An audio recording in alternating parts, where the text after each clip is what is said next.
दिखाया था ना यमन पर हमला। जी हाँ, इजराइल ने ऐलान किया कि हमने हूथीज की पूरी कैबिनेट को कत्ल कर दिया है। अल्लाह अकबर।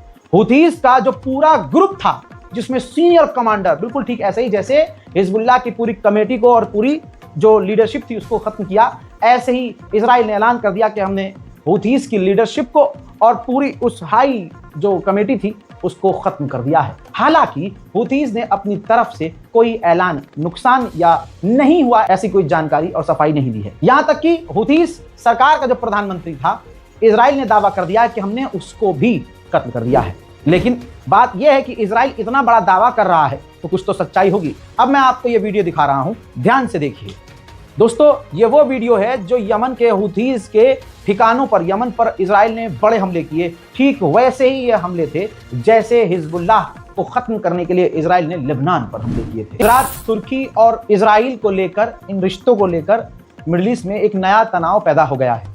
हालांकि तनाव पहले से था, लेकिन एक बार फिर से ये बहुत ज्यादा खुलकर चीजें खराब हो रही हैं।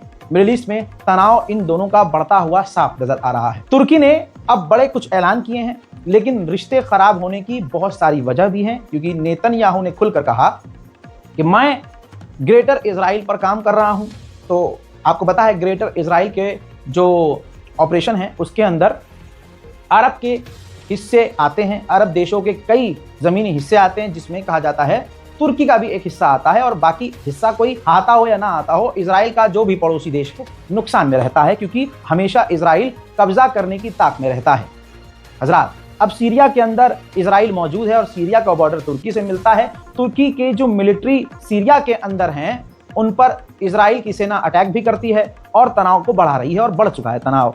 अब आधिकारिक तौर पर तुर्की के विदेश मंत्री ने ऐलान करके बताया कि हमने इजराइल के लिए तमाम अपने एयर स्पेस को बंद कर दिया है। जी हाँ, और हमने सिर्फ इतना ही नहीं ऐलान किया, उन्होंने ये भी कहा कि हमने इजराइल के साथ तमाम ट्रेड यानी जो बिजनेस हैं उनको रोक दिया है। जैसे ही हम लोग खुश हुए, आप लोग खुश हुए, और हमने जब रिसर्च करी, ये रहा डेटा आपके सामने। अभी भी ट्रेड चालू है, जो शिप हैं वो तुर्की और इजराइल के बीच आ रही हैं, जा रही हैं। अगली GIF में आपको दिखाना चाहूंगा, वीडियो दिखा रहा हूं, ये एयर ट्रैफिक कंट्रोल है, जिसमें आप देखिए अभी भी इजराइल के जहाज तुर्की के एयर स्पेस का इस्तेमाल कर रहे हैं। ये सब कुछ ओपन सोर्स में है। और अब ये रहा आपके पास सबसे बड़ा सबूत जो रजाग्राफी आपको दिखा रहा है। तुर्की से, ध्यान दीजिए, ये वो सबूत है कि तुर्की से डायरेक्ट जो समुद्री जहाज हैं, जो शिप हैं, वो इजराइल जा रहे हैं। तो यानी ऐसे में क्या फटीक है तुर्की की कि सामने से कुछ और कह रहा है और इजराइल के साथ सब कुछ अंदर ही अंदर नॉर्मल है।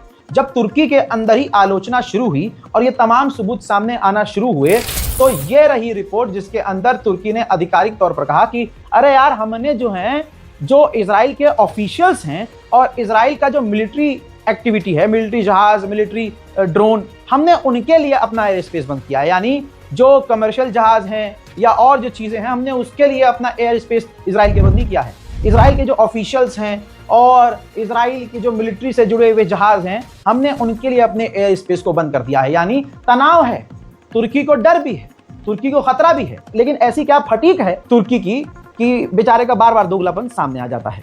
तुर्की को लेकर आपकी क्या सोच है, कमेंट में जरूर लिखिएगा। तुर्की चाहे या ना चाहे, इजराइल की तरफ से तो अब विवाद बढ़ेगा, क्योंकि तुर्की ने अपनी इमेज को ठीक करने के लिए अब क्या किया, पार्लियामेंट के अंदर, तुर्की की पार्लियामेंट के अंदर बिल पास कर दिया है। आधिकारिक तौर पर मान लिया है कि इजराइल गाजा के अंदर जेनोसाइड कर रहा है। जैसा मैंने कहा कि इजराइल की तरफ से जरूर बढ़ेगा तनाव। तो ये देखिए, बेंजीवीर को तो आप अच्छे से जानते हैं, इजराइल का कट्टरवादी नेता, उसने एक्स पर ऑफिशियली पोस्ट किया है तुर्की इज इक्वल टू हमास, यानी तुर्की हमास एक है। ये बात आप सभी को पता है कि इजराइल की इमेज पूरी दुनिया में खराब और बदतर हो गई है।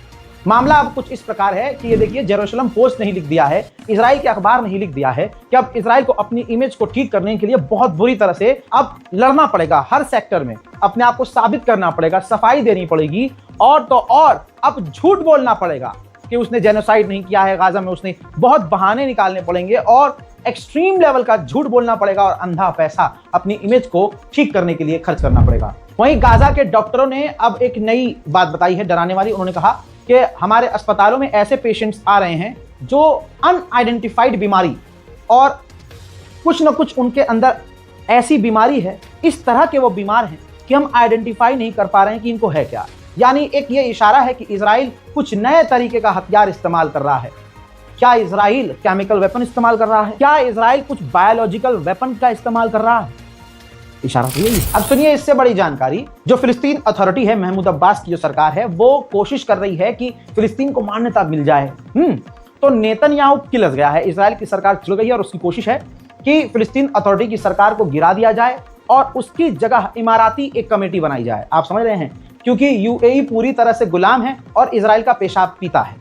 इस वजह से इजराइल सोच रहा है कि अपने गुलामों की एक अमाराती एक टीम बनाई जाए और उसको फिलिस्तीन की सरकार सौंपी। साथ ही इजराइल ऐलान आज में या कल तक वो ऐलान कर देगा कि हम वेस्ट बैंक पर पूरी तरह से कब्जा कर रहे हैं। हजरात, एक बहुत खौफनाक खबर है जो कि दब गई है और इस तरह से सामने नहीं आई। मैंने तो फिर भी आपको बताया था, लेकिन और कोई इस चैनल इसको रिपोर्ट नहीं कर रहा है।